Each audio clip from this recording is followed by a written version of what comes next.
వారణాసి అనే పవిత్ర నగరంలో బ్రహ్మదత్తుడు అనే రాజు పాలన సాగిస్తున్న కాలమది. ఆ నగరం ధర్మానికి ప్రతీకగా నిలిచింది. అదే సమయంలో బోధిసత్వుడు ఒక ఆవుకు దూడగా జన్మించాడు. లోకానికి ఒక గొప్ప పాఠం చెప్పేందుకు. చిన్న వయసులోనే ఆ దూడను యజమానులు ఒక వృద్ధురాలికి అప్పగించారు. ఆ వృద్ధురాలు దాన్ని తన సొంత బిడ్డలా చూసుకుంది, అనురాగంతో పెంచింది. ఆ దూడకు అయ్యి కాళికము అనే పేరు పెట్టింది. ఆ పేరు గ్రామమంతా ప్రసిద్ధమైంది.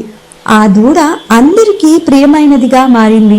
గ్రామంలోని ఆవుల మందలతో పాటు అయ్య కాళికము తిరుగుతూ ఉండేది. ఎప్పుడూ శాంతంగా ఉండేది. దాని ప్రవర్తన ఎంతో మృదువుగా ఉండేది. ఎవ్వరిని ఇబ్బంది పెట్టేది కాదు. అందరికీ ఇష్టమైనదిగా నిలిచింది. పిల్లలు దాని కొమ్ములు పట్టుకొని చెవులు పట్టుకొని ఆడుకునేవారు. అది మాత్రం అస్సలు చికాకు పడేది కాదు. కొంతమంది పిల్లలు దాని వీపు మీద కూర్చుని సంతోషంగా ఆడుకునేవారు. ఎంత చేసినా అయ్య కాళికము ఎవ్వరికీ హాని చేయలేదు. ఇప్పుడు దయగల స్వభావంతో ఉండేది. కాలక్రమేణా అది మంచిగా పెరిగి బలమైన వృషభంగా మారింది. ఒకరోజు అది ఆలోచనలో పడింది. తన జీవితాన్ని గుర్తు చేసుకుంది. తల్లి శ్రమను గుర్తించింది. నా తల్లి పేదది అని అనుకుంది. వృద్ధురాలు కూడా నా కోసం ఎంత కష్టపడుతోంది అని అనుకుంది. నన్ను కన్న బిడ్డ కన్నా ఎక్కువ ప్రేమతో పెంచింది అని దాని మనసు కరిగిపోయింది. ఆమె శ్రమ తగ్గాలి, నేను సంపాదించాలి అని నిర్ణయించుకుంది. ఆ నిర్ణయంతోనే పని కోసం వెతకాలని బయలుదేరింది. ఒకరోజు అలా తిరుగుతుండగా అక్కడ ఒక పెద్ద గందరగోళం కనిపించింది. శారద వాహన పుత్రుడు అనే వర్తకుడు అక్కడికి చేరాడు. ఆయన తీర్థయాత్రలో ఉన్నాడు. అతని వద్ద 500 శకటాలు ఉన్నాయి. భారీ సరుకు కూడా ఉంది.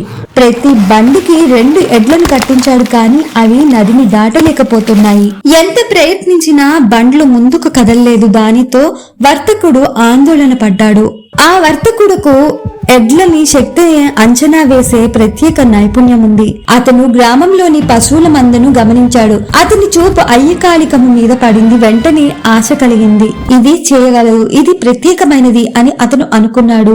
అక్కడున్న పశువుల కాపరులను, యజమానులను గురించి అడిగాడు.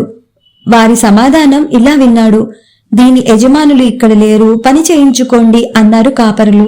వర్తకుడు ముక్కుతాడు వేసి లాగేందుకు ప్రయత్నించాడు, కానీ అది కదలలేదు. వేతనం నిర్ణయించకపోతే తాను కదలనని అయ్యకాళికము స్పష్టం చేసింది. అది అర్థం చేసుకున్న వర్తకుడు వేతనం ప్రకటించాడు. న్యాయంగా మాట ఇచ్చాడు. 500 బండ్లకు 1000 కాశపణములు ఇస్తాను అని స్పష్టం చేశాడు. అప్పుడే అయ్యకాళికము తనంతట తానే బండ్ల దగ్గరకు వెళ్ళింది. అది ఒక్కొక్క బండిని మెల్లగా నదిని దాటించింది. అందరూ ఆశ్చర్యపోయారు. పని పూర్తయ్యాక వర్తకుడు 500 నాణాలు మాత్రమే సంచిలో వేసి కట్టాడు. తనకు తక్కువ కూలి ఇచ్చారని అయ్యకాళికము గ్రహించింది. వెంటనే న్యాయం కోరింది. బండ్ల ముందు అడ్డంగా నిలబడి కదలనివ్వలేదు. అక్కడే గట్టిగా నిలిచుండిపోయింది. ఎంత ప్రయత్నించినా దానిని తొలగించలేకపోయారు. అందరూ అయోమయంలో పడ్డారు. వర్తకుడు తన తప్పును గుర్తించాడు. 1000 నాణాలు సంచిలో వేసి క్షమాపణ చెప్పాడు. ఇదిగో నీ పూర్తి వేతనం అని సంచి మెడలో కట్టాడు. అయ్యకాళికము శాంతించింది. అప్పుడు నెమ్మదిగా ఇంటి వైపు నడవసాగింది. పిల్లలు సంచి చూసి చేరబోయారు, కానీ అది జాగ్రత్త పడింది. వారిని దూరం నుంచే బెదిరించి సంచిని కాపాడుకుంది. చివరికి తల్లి వద్దకు చేరింది. సంచిని ఆమెకి ఇచ్చింది. ఆ సంచిని చూసి తల్లి కళ్ళు చెమర్చాయి. అవ్వ ప్రేమతో వేడి నీళ్లతో స్నానం చేయించి నూనె రాసి భోజనం పెట్టింది.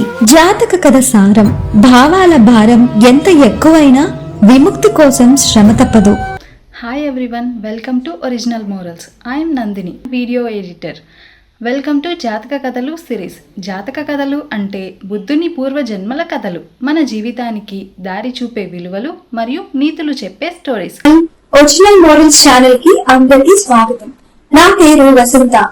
ఈ కథకి వాయిస్ ఓవర్ ఇచ్చింది నేనే. ఈ కథ మీ అందరికీ నచ్చుతుందని అనుకుంటున్నాను. అలాగే మా ఛానల్ ని తప్పకుండా సబ్స్క్రైబ్ చేయండి.